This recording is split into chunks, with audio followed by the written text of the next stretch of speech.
MVP. I had to make a video on this because I want to make sure you understand clearly. As per your email, you wrote, "Oh man, I thought chicks preferred a guy who was direct and asked for the digits." The way I did, as I mentioned, because that way it shows that you're not afraid to show your intentions. Plus, you have balls. Women like a man with balls, they're MVP, but to go up and ask for the digits within 30 seconds or something like that, that's rushing things too fast. Some women are put off by that. You want to engage her in conversation, okay? And it sounds like you are hoe chasing. Let's get that out in the open. Or maybe the girl glanced at you and you ran over. If that's what the case, then that's good. Because every girl that glances, find out how deep the rabbit hole goes, how the interest goes. But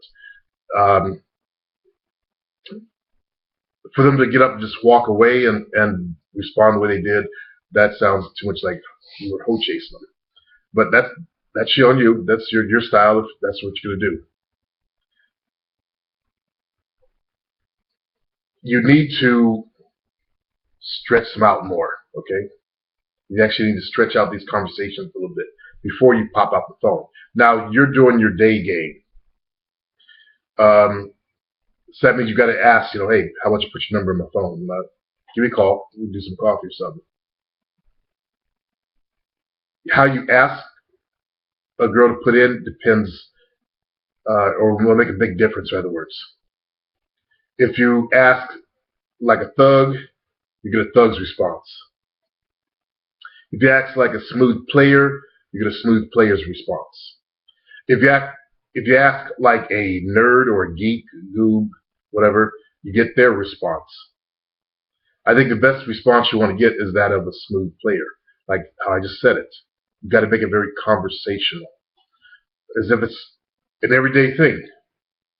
If you have any type of nervousness in you, she'll pick up on that, and that might be a turnoff. And it might be cute to her. It depends on the girl. Okay, nothing is all encompassing, but you want to make it as smooth of a transition as possible. Okay. You wrote, while if I talk to them, they might think I just want to be friends. You see, when I do this, that means I'm just flabbergasted. I see the weirdest shit in this community, their MVP. And when I go like that, that means I've seen some more weird shit that just, it blows my mind. Seriously, man, do you ever have something blow your mind? Sometimes the stuff that people think in this community, it blows my mind. There's nothing going in the friend zone about a 5-minute conversation. Plus, you look at what you're doing anyway. Okay.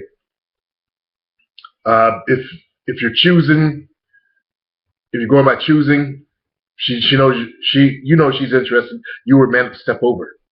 You don't go to friend zone from that for a 5-minute conversation. Okay. Think I just want to be friends? See when I start doing that too? That's one of my quirks. When I run across things that just fuck with my mind sometimes. And then I fall into the friend zone, which I try to avoid by not talking to them until I show my intentions. Well, you already showed your intentions by stepping over, bro. You said in the first paragraph, it shows that you're not afraid to show your intentions. You sound like you got hold of some PUA shit. PUAs have this thing, I gotta show this. I gotta show that. And they're totally afraid to be what they call AFCs, which I understand, but they do it overblown. You're doing everything overblown, just like they do. By the way, you won't believe it. I was at work, and today this fine-ass woman has a cart with a big TV. I barely see her as I'm talking to a coworker, The woman calls me over to help her put a big TV in her car. Out of all the employees in the store who can help her with that, she asked me. Okay. So I tell her, yeah, sure. As we're outside walking to her Mercedes-Benz, she says, you look familiar, but I can't quite pinpoint where I've seen you. MILFs? Okay. I say, oh, I don't know. Oh, I don't know. So I help her put her TV in the car, and then she reaches out to shake my hand and say thank you. But she gripped my hand hard when she touched me. Obviously, I didn't want to ask for a number or get flirty with her because I'm on duty for my job. Good. Plus, it would seem very awkward if I rejected helping a customer. LOL. I'm glad you thought in that situation. But what did you take with what I just said? Was she choosing or no? Okay, some women, she drives a Mercedes. That means she's either married to a rich dude or she's in business for herself. If she's in business for herself, that means she has learned the value of a firm handshake. That's all that might have been if she's in business for herself.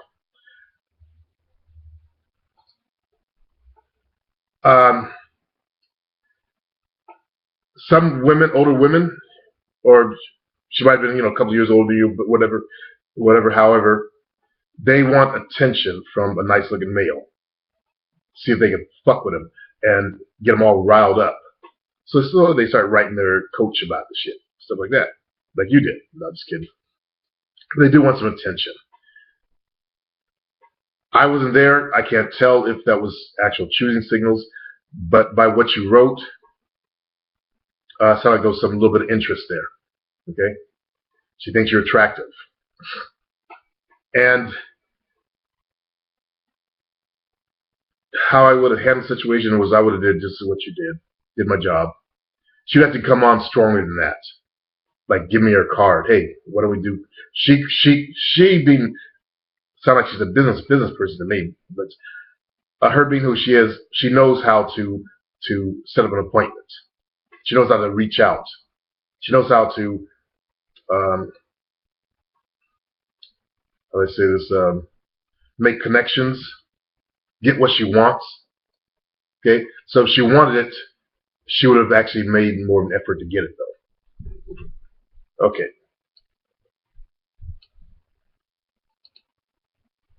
Let's see what we got here in the mailbox.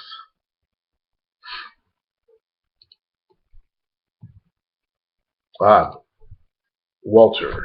Hey, little Walter. Hey, little Walter. How'd that song go? I remember that song. I've talked to two people who are Walters. I think one guy I coached. And then there's this guy.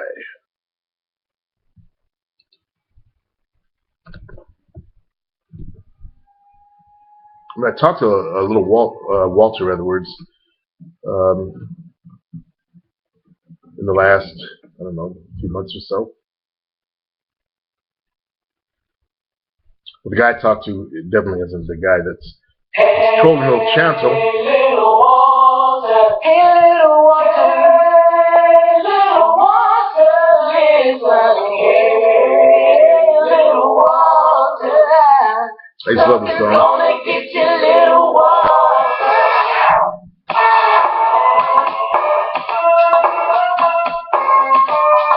Yeah, that song takes me back. When I was filming the movie in Oakland, we actually worked at Tony Toney's studio they have down in Oakland. Okay, where are we at? So let's see what Walter has to say today.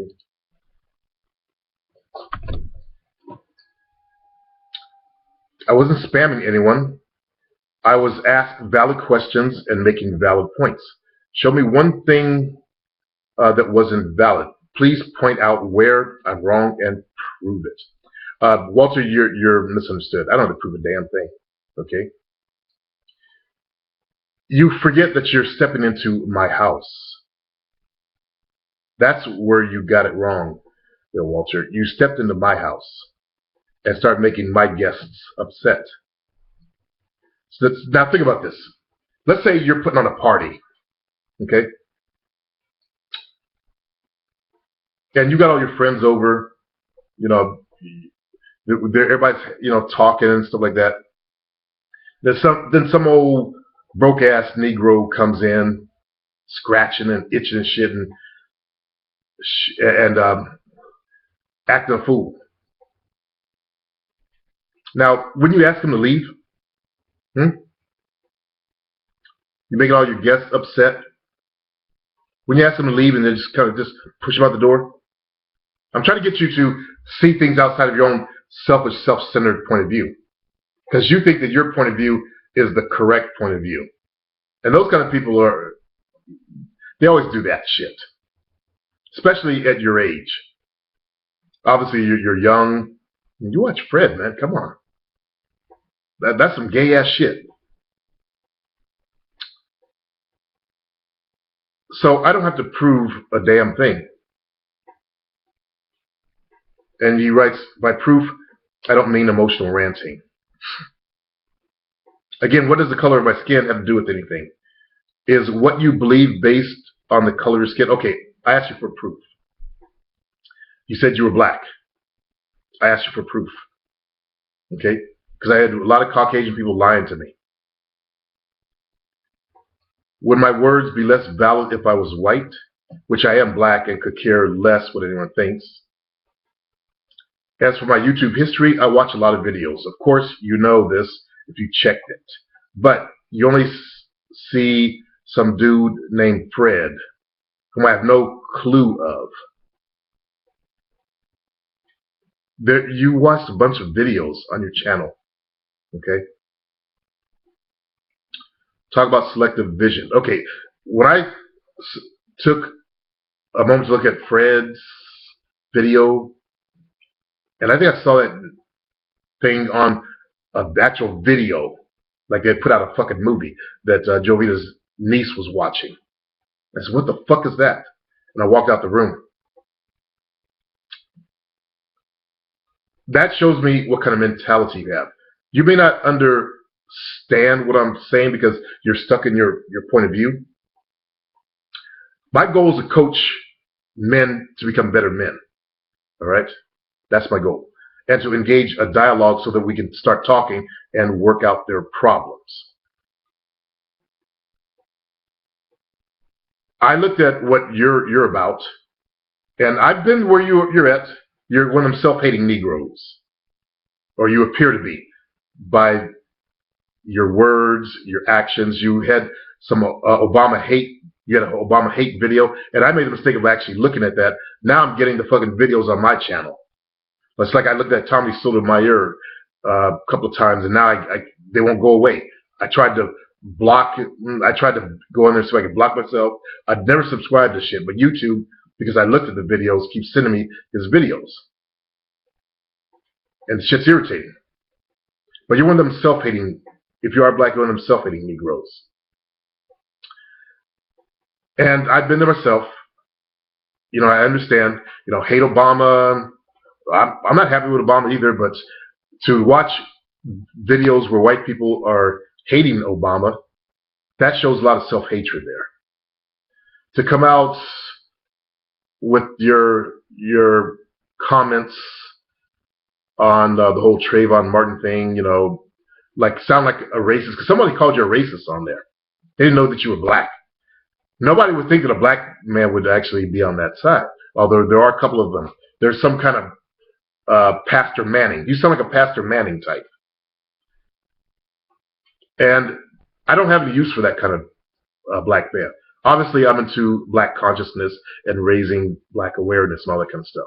When Negroes like you come around, I call you Negro because that's what I think of you, just a Negro. When Negroes like you come around, kind of like if you ever saw Django, then you know what I'm talking about. House Negroes. We sick, boss? Then it gives me a sour taste in my stomach. Because I could have ended up just like you. I never got as bad as you. Never. Oh, phew, hell no. But I was on my way in my youth, in my 20s. Now listen, this is in my 20s. Okay? You're an intelligent black and you're self-aware, as I was. When I got into the real world, I saw how blacks were treated, really treated. You know, as a kid, you don't really notice shit. Someone calls you the N-word, you hit them out, yeah, blah, blah, blah. But you don't notice it until you get out into the real world. And in your time period, this is the worst time period for our race. Okay, when I grew up, we didn't have these saggers out there. We didn't have the gangs out there. We didn't have the amount of drugs that's out there. I live in the black neighborhood, by the way, also. And I see it every fucking day I step outside my house. I see how far the lower ends of our society has gone. And it's not like, you know, you may grow up around that and you hate it. I hate it myself. But it doesn't turn me against my race. Okay? In fact, I told Jovina last week, we ought to just move to the white neighborhood where, you know, the better blacks are. So I have someone to talk to. I don't want to talk to anybody outside my door here. It's a nice old community, but unfortunately, it's got an infestation going on of low-class blacks.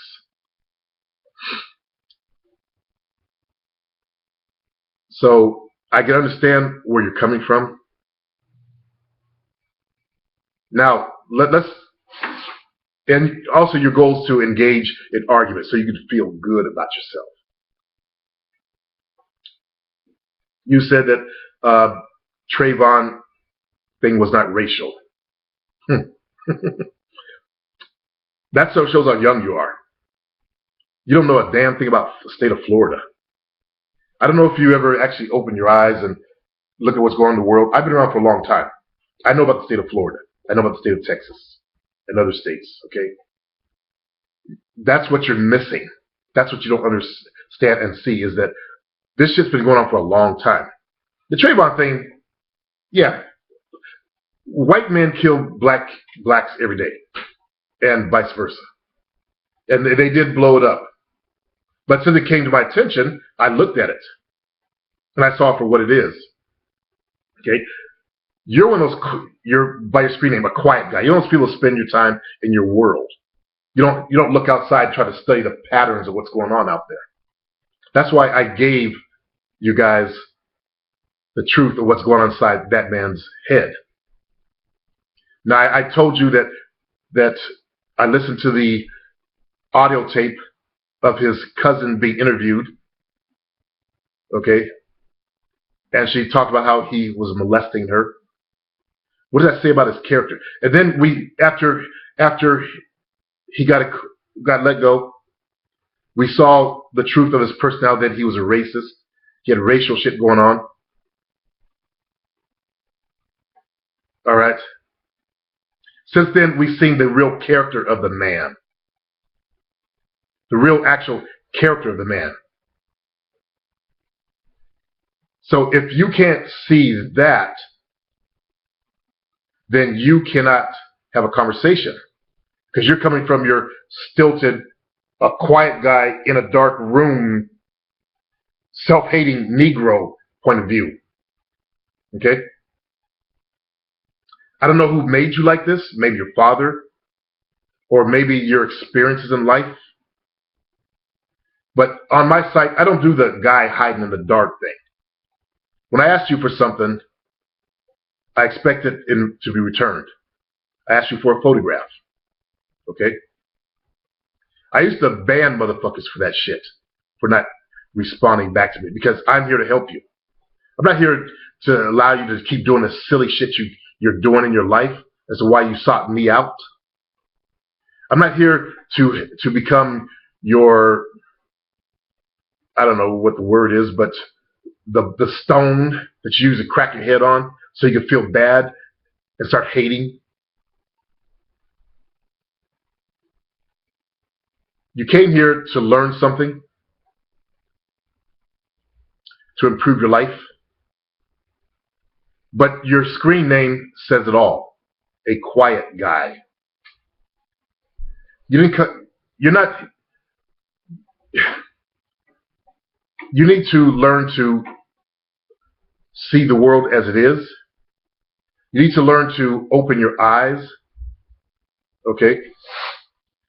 You need to learn to solve the issues as to why you sought me out. Because there's a whole lot of shit going on with you. I've read your comments before. I've let you be. You got a lot of shit going on inside of you. That's why you're here, to fix the shit. But when you refuse to come out of your dark shell, the darkness of your life, I can only imagine the hell that you're living in. A black guy that's really super self-aware, surrounded by what I see outside. I know that can be a fucking hell. You're probably the type that also doesn't have any black friends, if you have any friends. They would be Caucasian folks. That's how deep your self-hatred goes. Or you have other nerd type of quiet, strange, weird, creepy black friends. But hey, whatever. Float your boat. But you're here to get help. Okay? So I'm not going to put you back into this conversation that's going on my video blog. Okay? When people start complaining about you, that means, as the director of the house, I got a problem. Now, if you had just said, your one comment, went on your way, it would have been cool. But you checked back think about it. I know what you did. You kept looking back. So that's a sign of a troll. They kept going back. They keep going back to the same page, the same video. Really? I know what you're doing. I do that shit on So Suave. Check back, see if someone commented back, so I can engage in an argument, so I can feel good and powerful. That's what you're doing. Okay? You picked your side, and you're going to stick to it no matter what. Too stubborn to see that you're wrong. Too stubborn to see that you're being stupid. Too stubborn to see that you're pissing other people off. When a person calls you they think you're a Caucasian racist, that's pretty bad for a black dude. Okay? Or a guy who claims to be a black dude. So you still haven't sent me one fucking photo yet to prove that you are. So the reason why I've ignored you is because I've reached out to you. That was some time ago. I asked you to send me your photo. I like to see what I'm working with. There's this whole thing where you have no photo in your membership thing. That's creepy to me. Every person does that, I think they're creepy. And that's why they're on the fucking net trying to solve their fucking creepy ass lives. They don't realize they're doing the exact same thing they do in real life. You bring the same bullshit that you do in real life onto the internet instead of trying to recreate yourself, trying something new. Like by posting your photo, coming out of the darkness. Instead you hide. Just like you do in your life. Women don't like you, they get creeped out around you. Do you think you might wisen up to want to change that? But no, you stick to your what makes you feel powerful. I'm a quiet guy. I'm a quiet black guy. Or whatever race you really are. Judging by your videos that you watch, and so I saw the Fred shit. Because I'd like to see another black guy that watches Fred. I would like to see one more black dude that watches that motherfucker Fred and see his photograph. And then compare your photograph and his photograph. I bet you there's some fucking similarities. That's one thing that fucks our race up is when we're not of the level of IQ of the people outside my door, we become self-aware. Then we see how the world treats us. And we're one of the people that the world is treating that way as they treat the rest of those people outside my door. So we're part of that whole shit pot. And it sucks. It fucks up your ego. It fucks up your mind. Then you think to yourself, I didn't ask for this. I didn't ask to be born in this race. You start thinking all kind of shit. Then you turn to hatred. Why me? Then you start noticing everything wrong with your race. The way Tommy Sotomayor does. The way other people do. Then it becomes a slippery slope of bullshit that you create in your mind. So no, you're not coming back to the party yet, dear brother. I need to know who you are. I can accept a black Republican type of person up to a point. But when they get like that Manning character, I can't accept them. Okay? It's when they start disrupting my house, getting people upset, I can't accept that. All right, fellas.